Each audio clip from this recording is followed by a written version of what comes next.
Greetings. Welcome to Divine Comedy, a free-flowing conversation about comedy, spirituality, and life. Your hosts are Reverend Dr. Todd Gil and Gil Flores. So sit back and relax, and together, let's explore this beautiful and sacred practice of humor.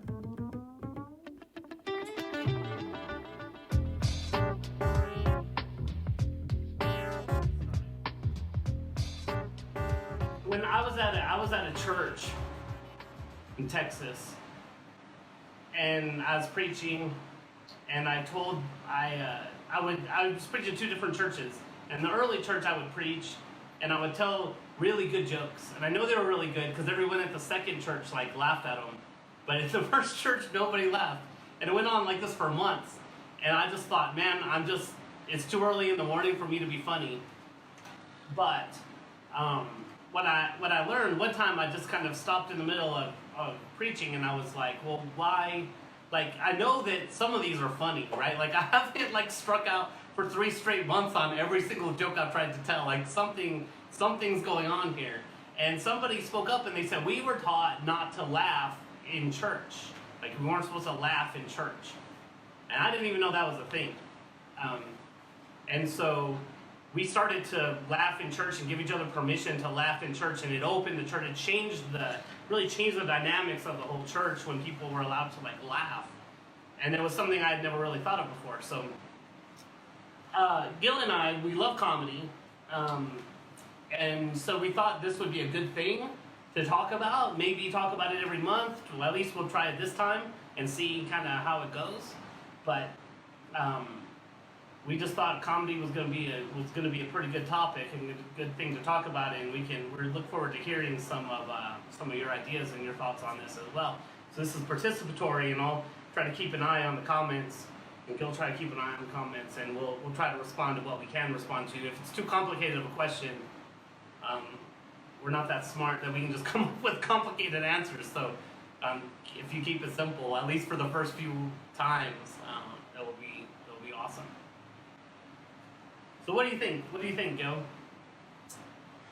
I think I'm really serious about comedy. Yeah. Comedy has really shaped the way that I think about everything. Really everything. I'm not an expert on comedy, but I would like to say I'm a comedy geek. I'm a comedy nerd. I'm an avid fan, and I listen to comedy all the time. Whether it's stand-up specials or podcasts where comedians are breaking down what they're doing, their craft. I really like to hear that. I'm a public speaker. I preach in church every single weekend. Right? Now I'm preaching online and in person every single weekend, and so. As just a public speaker, I have an appreciation for stand-up comedy, and just for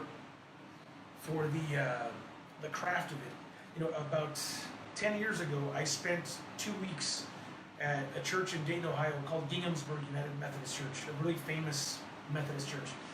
Pastor Mike Slaughter, who is now retired, but he was the pastor there at the time. Very best-selling author, well-known speaker on many subjects. But I spent some time with him, and he told me that he studied stand-up comedians for their speaking skill. And he would try to incorporate that in the way that he spoke publicly. And he said something to me that I've never forgotten. He said, stand-up comedians are the only public speakers who can talk for an hour, and at the end of that hour, you're like, please keep going. Because preachers don't have that, professors don't have that, politicians don't have that. But stand-ups, they have that ability. They can talk for an hour and a half, and at the end you still want more. And it's this craft of how they put together material, put together jokes, and even the things that we think are off the cuff. A lot of times they're very calculated, and they're all done with a purpose. And so yeah. One of my favorite comedians is Ron White. So maybe you guys know who he is. He's he was part of the Blue Collar Comedy Tour. He's the guy that's always he has a back then he had scotch, now he has tequila in his hands all the time and a cigar.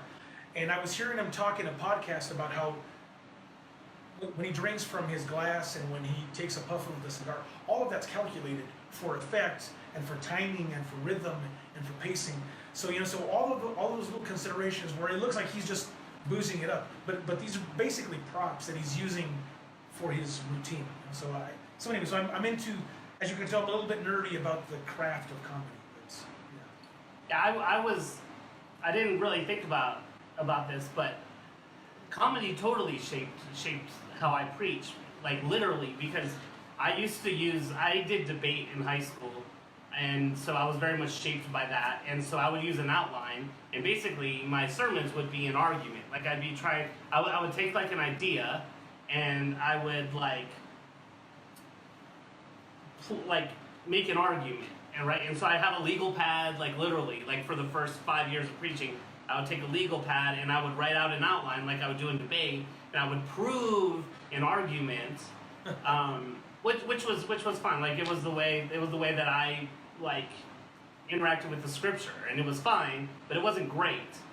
And then so this one thing, I was preaching one time in Albuquerque, and this guy told me, "Hey, you should not use notes." And so the next time I preached at that church was a couple of months later, and I decided, okay, I'm not going to use notes. And I'll never forget that sermon. It was by far the worst sermon that I've ever done, that I ever will do. I hope. And it was so bad, and I would just ramble on and chase all these ideas all around. It was like super long. It was not organized. It was not thought out. And I was so dependent on that outline that I didn't know how to preach without it. So I just kind of made a vow, well, I'm never going to preach without notes again. Like, I'll never, it was terrible. And so,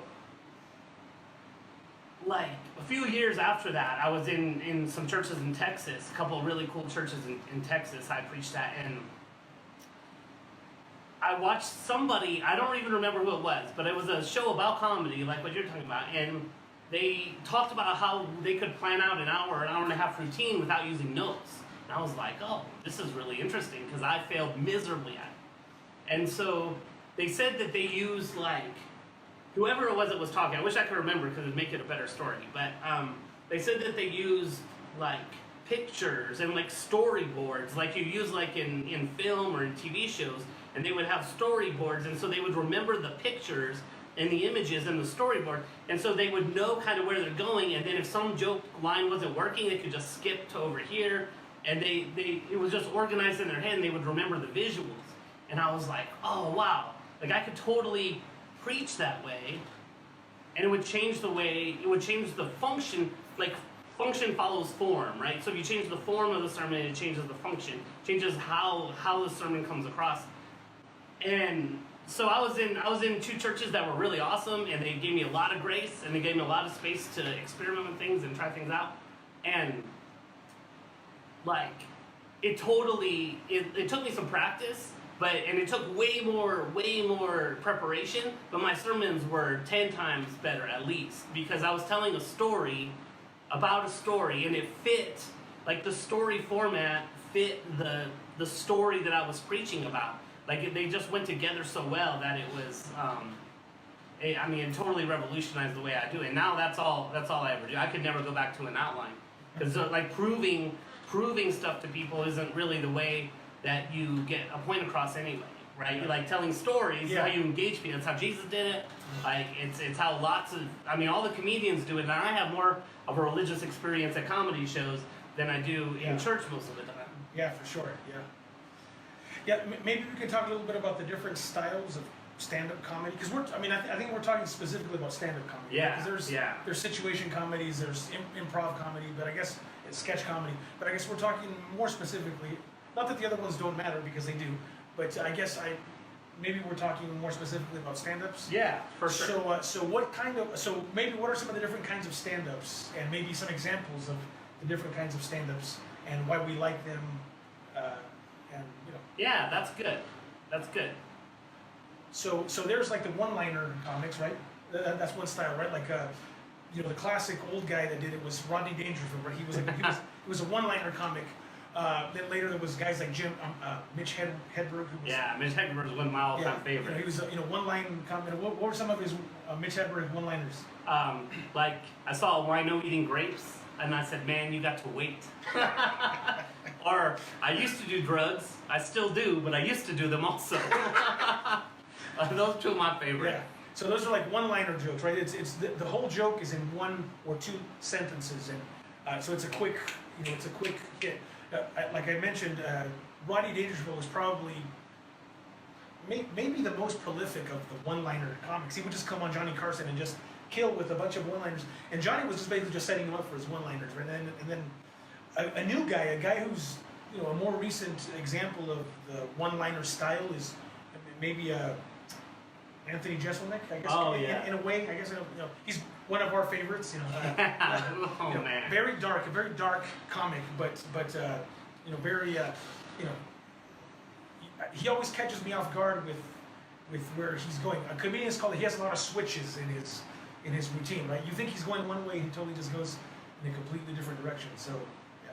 Anything else about one-liner comments? Man. Well, see, I like one-liner comics a lot because I can use that a lot in preaching, but also in conversation. Yeah. Right? Like you can slip something in. Yeah. You're not gonna get away with telling if you're like hanging out at a party or at a bar. You're not gonna get away with telling like a 2-minute joke. Yeah. Or even a minute joke. Like you got to sneak them in there. Yeah. And you're good at that. You're good at the one-liners. I try. Like I've been influenced by them a lot, and especially because preaching, that's what you got to do. You just gotta. So I mean, Holly mentioned she preaches it in prisons and jails, and she said that when she can laugh with people, it puts their guard down. Yep. And that's huge. Like that's a huge thing just in when you're relating and talking to other people. That. Like you can laugh with someone, or you can laugh at yourself, or you can get people laughing at you. Yeah. Like it puts their guard down. Yeah. I read a book by Vince Antonucci is his name, and he said that in church you have to get people to unfold their arms, right, and open themselves up, right, to open their posture. And getting someone to laugh with you or at you, there's another kind of comedian, right? A self-deprecating. Yeah. Which Rodney Dangerfield is another example. Yeah, totally. Yeah. I guess of the more modern guys, I guess Kevin Hart is kind of a self. He always makes fun of how short he is, how broke he is. Yeah. Yeah. Who else? Maybe tell us about some of your favorite comics too. So, yeah. But yeah, a self-deprecating comic. Does George Lopez do that? I guess he does in a way. He makes fun of himself, the way he makes fun of his culture. Yeah. The way he grew up, how he was so poor, and how. Oh. Yeah. What's his name? You talked about the blue collar comedy tour. That Foxworthy. Oh, Jeff Foxworthy. Jeff Foxworthy totally makes fun of his culture, right? Yeah. Yeah. Oh, the guy Jim Gaffigan is pretty totally. Self-deprecating. Yeah.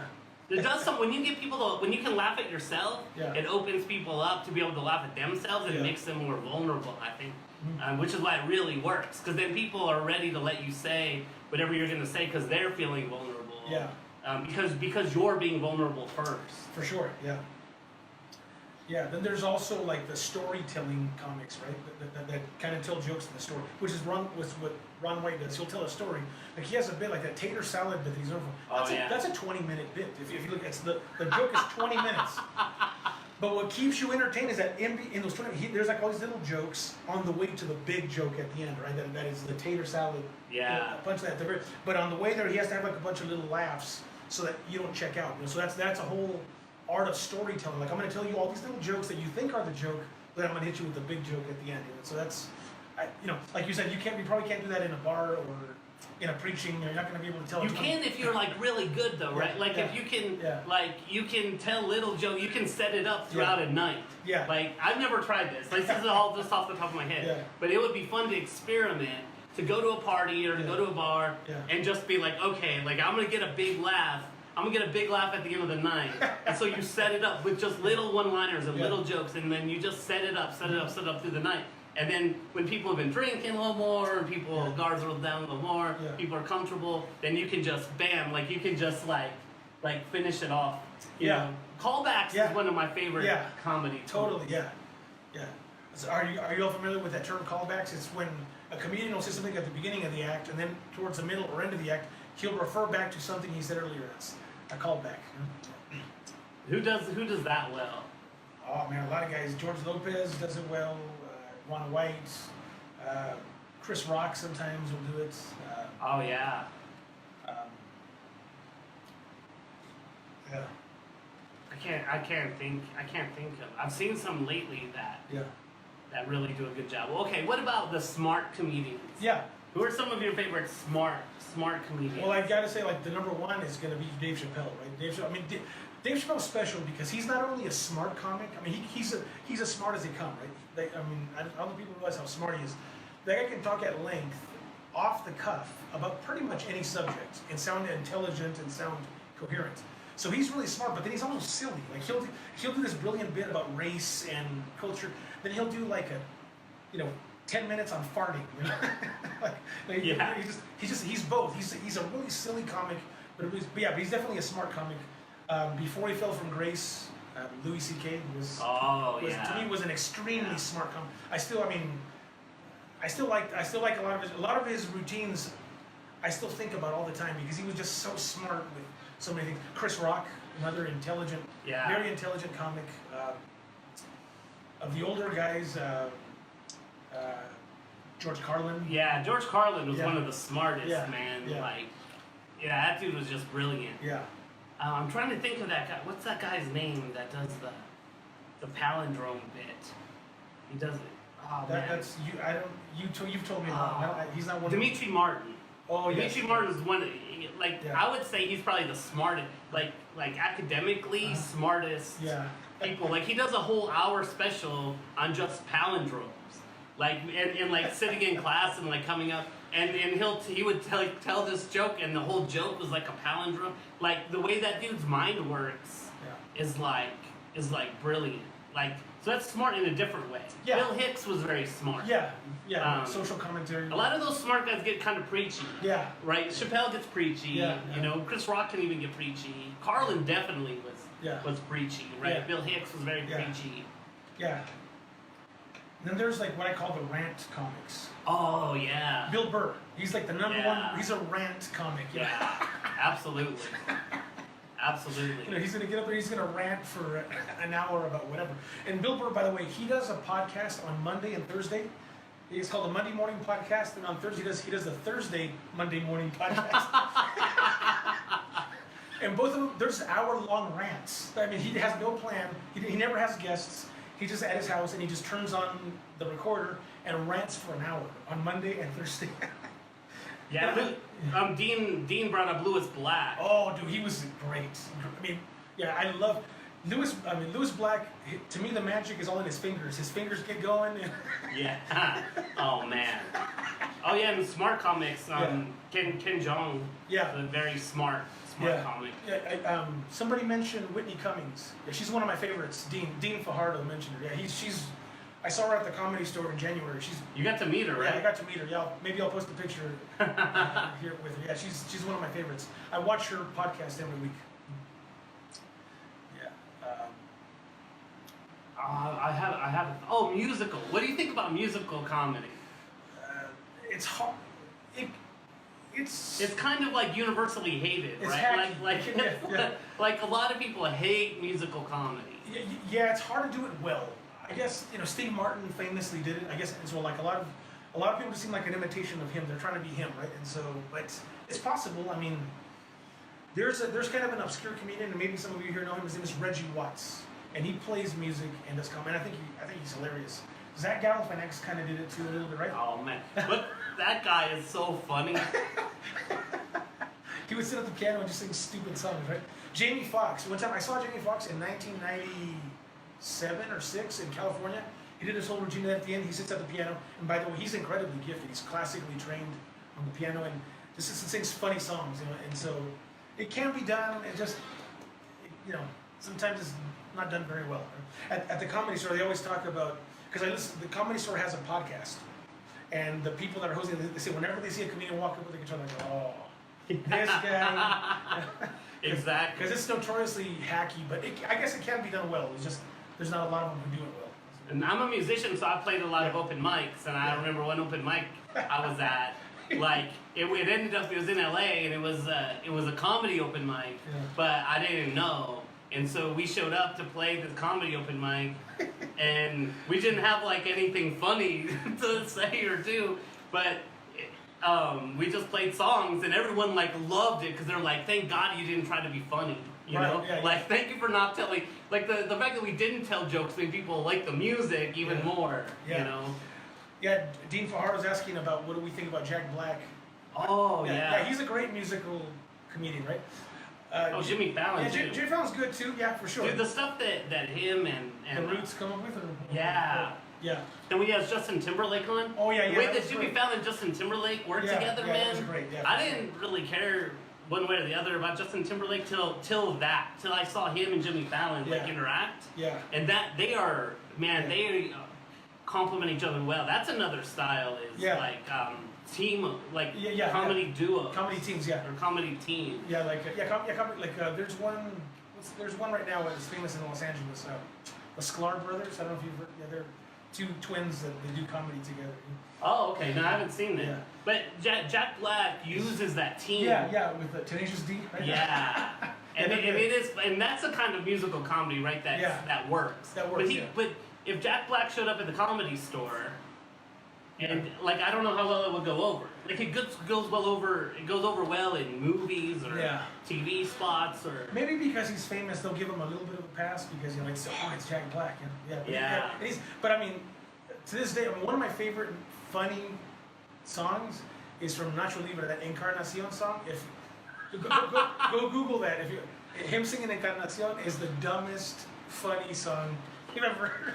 Dude, I was talking to this girl in El Paso recently, and she was like telling me, I was like, what kind of movies do you like? She's like, I like movies. I was like, what kind of movies do you like? And she's like, I like Mexican movies, Spanish movies, and I don't know anything about those. I was like, oh yeah, me too. Nacho Libre was really good. And she's like, that's not a Spanish movie. I'm like, sure it is. The name's in Spanish. That's crazy. But I love Jack Black. He's very funny. Yeah. He's very funny. School of Rock was like, his musical comedy made that movie totally, like great, you know?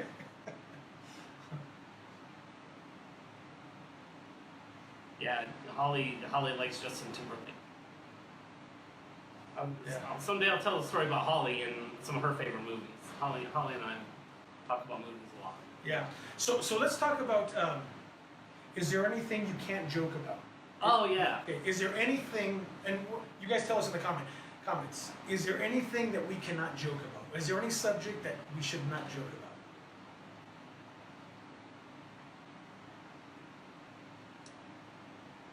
I see. I asked Gil about this recently, and he gave me a really good answer. But I guess I can share that after we kind of get some people's ideas, because that's touchy, right? Like there's so much, especially now we're in the lyrics to that song. Like there's things are so sensitive sometimes, but to me, sometimes if you can joke about something, you can let your guard down and you can embrace it in a different way. Like, I don't think just because you joke about something means you don't take it seriously. That's right. That's right. That's a very good point. Did you guys hear that? Just because you joke about something doesn't mean that you don't take it seriously. That's very important to understand. I would say, just to answer the question, and we can elaborate a bit. I would say that there is nothing you can joke about. Now, that doesn't mean that all jokes about a subject are going to be right. There are many times that I've heard jokes about a subject that I think it was the wrong joke and it just didn't land well. But that's not because you can't joke about the subject. It's because the joke itself wasn't any good, right? And so you have to maybe find where the funny is. But there's funny in everything. I really believe that. In everything, right? In COVID-19 and 9/11, whatever else. For jokes about 9/11, by the way, there's a guy that's on SNL right now. His name is Pete Davidson. Oh yeah. I'm not really an SNL watcher, but so I found about him on the roasts. And his dad died. He was a fireman on 9/11, and his dad died on 9/11. And he has great jokes about his dad dying on 9/11. Yeah. And so he found a way to make it funny. That doesn't mean he's not sad. That doesn't mean that he doesn't. I don't even think that means that he's being nonchalant or cavalier about his dad's death. He's found a way to have a laugh about it. And so I think that's important to see, because these people that get offended with comedy, that's like Whitney Cummings says, if you're getting offended with jokes, I can't even imagine what real life is doing to you. Yeah. Right? So it's like, these are jokes, you know. And so Bill Burr said something really interesting one time. He says that, you know, you'll see people. He says he'll be telling jokes and people will be laughing and laughing, and then he happens to touch on an area that they're sensitive about, and now all of a sudden, in their minds, he's no longer telling jokes. Now he's making statements. Yeah. So, wait, you don't get to decide that I'm making statements. I'm Yeah. still joking. If I'm up here, I'm still saying jokes. You know? Yeah. So I think that we get touchy with things that we're sensitive about.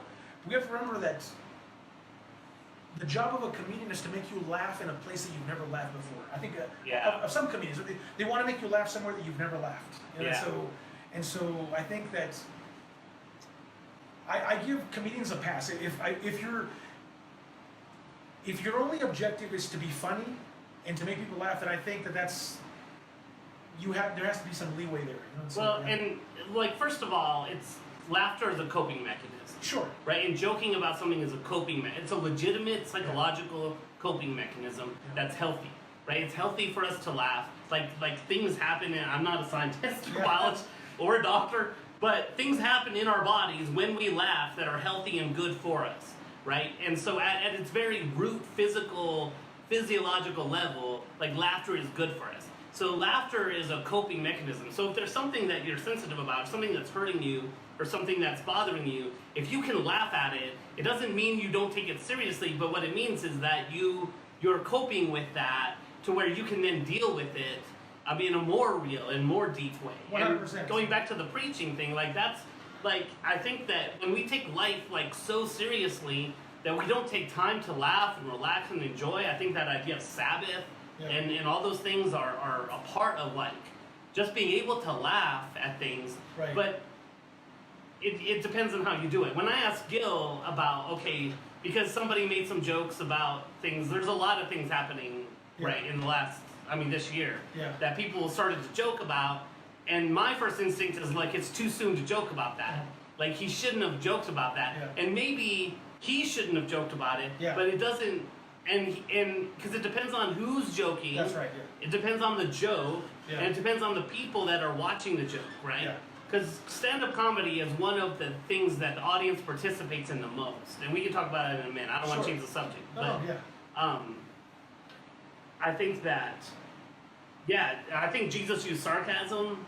100%. I think that, I feel like it's just such an important part of our laughter, is such an important part of our lives that if we can stop letting something hurt us for just a minute and just take a breath and just take a break from being hurt by something to just laugh at it, it takes the power away from that enough for us to attack it in a deeper and more real way. At least for me. I've experienced that. 100%. Bobby Lee, this comedian, tells a story. He's Korean and his girlfriend is Filipino, and he's telling the story about that they were eating, and his mother-in-law, who's also Filipino, they were eating, and she got a piece of rice stuck in her throat. She started choking, and so his girlfriend Kalila, that's her mother. Kalila is also a nurse by trade, and so she started doing the Heimlich on her mom and doing thrusts or whatever, trying to get her to cough up this kernel of rice. And she was turning blue, and it was a long time. And they called 911, and finally, as she was doing the thrust or whatever, the piece of rice comes up. But it was a tragic event. They didn't know if she was going to make it because her mother's older, and she has there's a condition where you can't swallow is dysphagia. I don't know what it's called. Anyways, she has that condition. Anyway, she's not a doctor either. But her mother has it, right? And so her mother's name is Meritus, right? And so Meritus had she had turned blue, and finally, so it was this really tragic and scary moment that we're going to lose our mom. And so everybody finally, when they were just all sitting there, just kind of whew, we went through this, and it was just kind of everybody was just so adrenaline up and everything.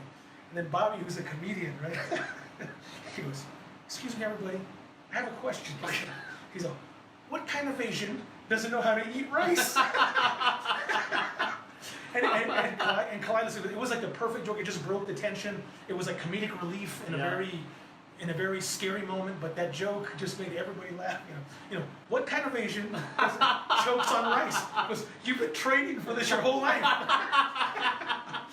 I thought that was great. Yeah. And that's something, and maybe some of us are built that way and some people aren't. Like, I mean, there's definitely room in my mind that people are different, right? And that it's not one size fits all and this works for everybody. But that's just always been the way that I've dealt with tragedy or difficulty. I got in a really bad car accident my senior year of high school, and the doctor thought I was gonna die. I told my parents he's probably gonna die, and on I was in the hospital 2 weeks, broke my pelvis, bad concussion.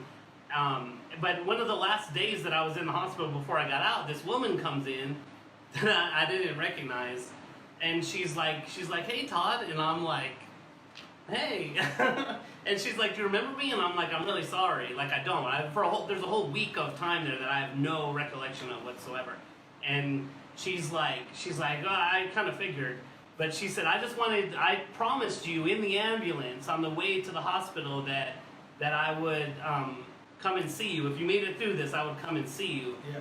And I wanted to live up to my promise. I was like, well, I really appreciate that. Like, what's your name? Or whatever. So she told me kind of who she was, and she's like, I know you don't remember this, but you were making everybody laugh like so hard on the way to the ambulance. Like, one girl had broken her arm.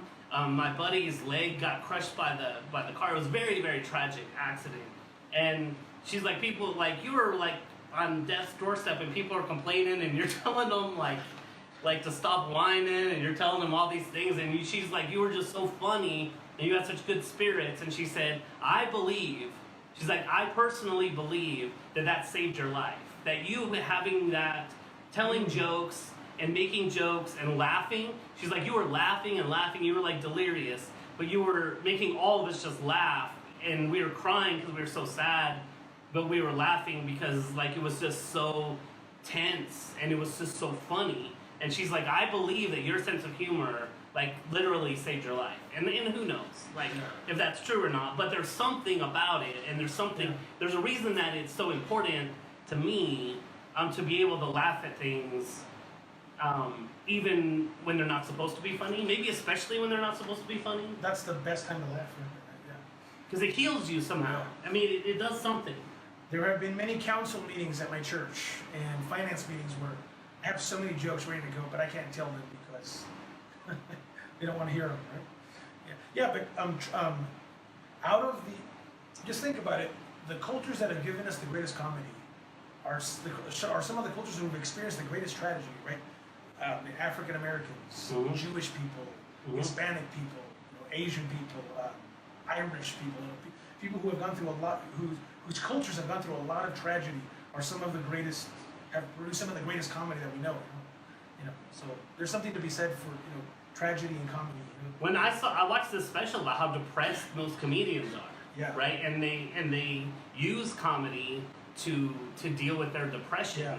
But a lot of there's so many great, hilarious people that have died in tragic, terrible ways, and they're just so depressed. Right. Yeah. But they're the funniest. I mean, Robin Williams. I mean, you can go. Yeah. Chris Farley. Yeah. The Belushi. The Jim Belushi. Yeah. Right? Yeah. I get him too. John Belushi. Oh, John Belushi. Jim is the older brother. Yeah, he's the one still alive. See, I get them confused. Yeah. They should have named them something, Ralph or something. I would have remembered. But I think like those comedians that you just mentioned, like Robin and Chris, that's like another stuff. That's like more like even though Robin did everything, but that's kind of they're physical comedians. Right? Yeah. They're funny because of their that's another style of comedy. Right? Yeah, absolutely. Physical comics, right? Who are some more of those? The guy from Three's Company. What was his name? Oh, John Ritter. Oh my God, that guy was incredible. Great physical comedian. Jim Carrey. Yeah. Great physical. Of the newer guys, there's a brand new guy. Well, he's been around for a while, but he's just getting known. Sebastian Maniscalco. He's this Italian comic from Chicago. Great physical comic, but also has great jokes. But very physical in the way that he delivers his material. When a lot of comedians like tap into that. Yeah, for sure. They do something physical, or they'll use the microphone. Yeah. Or the mic stand, or or they'll act something out. There's a woman, I forget her name. A black lady, she's new. Tiffany Haddish? Yes. Oh, she's great. She uses physical physical things very, very Yeah, well. she's awesome. Very, very well. Yeah. She's really funny. Yeah. She's really funny. Yeah.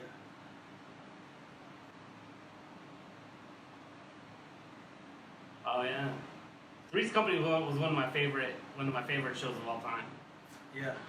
I didn't see it. I guess it was. I don't know. I didn't see it. I missed it. But I saw him later, like on talk shows and whatever. He was just so quick. Oh yeah. The TV shows back then used to be kind of the prophetic, right? The prophetic voice in a lot of ways. Very like much, you had All in the Family that dealt with a lot of race issues. Yes. And like even though the characters, there was racist characters, but the people that played the characters were like social justice warriors. Yeah, you know. yeah. And but they brought these things to light. And The Jeffersons is one of my favorite shows of all time. And I started watching that from the beginning. I think it's on Hulu or Netflix or something. Yeah. Started watching, and there's problems. I mean, there's definitely, but I was trying to get in touch with what's going on with the black community and a lot of lack of self-awareness of white people. Yeah. I felt like I should figure out why do I have some of the prejudices I have and stuff. And The Jeffersons is the first time I can remember interacting with black people. So I started watching The Jeffersons, and I really realized I got a lot of prejudices from that show, and there's some problems with it, but it did bring things to light. Yeah. And Three's Company was a show about, it was a show where a man lived with had two women roommates, and that wasn't allowed back in the 70s. Yeah. And so they just said that Jack was gay. John Ritter's character's name was Jack Tripper. Oh, okay. And they said he was gay so that he could live with these two roommates, Okay. because then it was okay. But then, Mr. Furley and the landlords and stuff had problems with him because they thought he was gay. And so they had all these jokes about sexuality and about things very early on that kind of helped educate us and kind of helped inform us in some ways now. Different Strokes was another one where you had different, Oh yeah. racial. Yeah, and then mixed family, right? Or blended family. Yeah, and all the things that go along with that, and identity issues, and all those things. The 18, a little bit of that. Yeah, for sure. So I think comedy does that too. I guess is my point. Yeah, it speaks to I would say so. I would say that anymore comedy, those are probably. I wouldn't say those are the last prophets, but there's a lot of prophetic things happening in comedy for sure. I would say Dave Chappelle to me is a very prophetic comic. He has a way of speaking truth into the culture, but because he's doing it in a funny way, people receive it, I guess, because he's making them laugh while he says it. So yeah. Yeah, it's very true. It's very true, and that's the whole thing about laughter, right? Yeah. Opening people up. If you make people laugh. Yeah.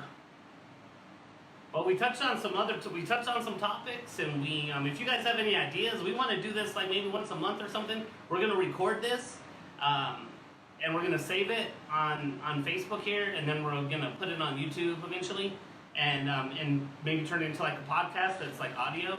And so we'll kind of keep doing this. This is kind of an experiment, throw it out there, kind of see how people react, see how people like it, see how it kind of works to do it. It's going to be a month of experimentation for us, and we're going to throw some different things out there on this page. So like this page, the X-ile Facebook page, and you'll be kept up to date with what we're doing, and we appreciate you guys being here. Did you have any final thoughts or final things? We touched on some things that we can bring up later. Yeah, for sure. Next month, or whenever we kind of do it, but. Please give us your input, kind of maybe bring up some ideas if somebody wants to come on here with us. We want to be able to have guests, and we want to have some people, and we know some comedians, and we know some people that we can kind of get on here that'll be funnier than us, and so, and they kind of help give an insider's perspective to some of these things, but we just wanted to throw these ideas out there to see how they stuck when we throw them against the wall here. Yeah.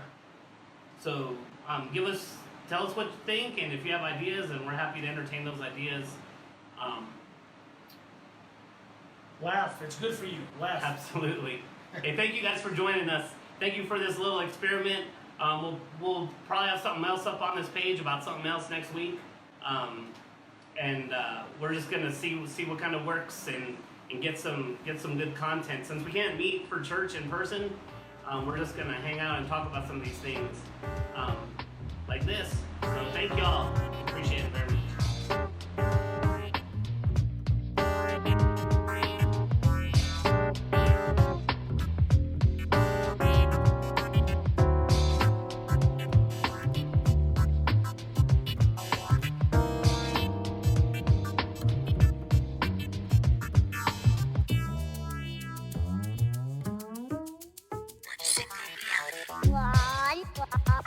One,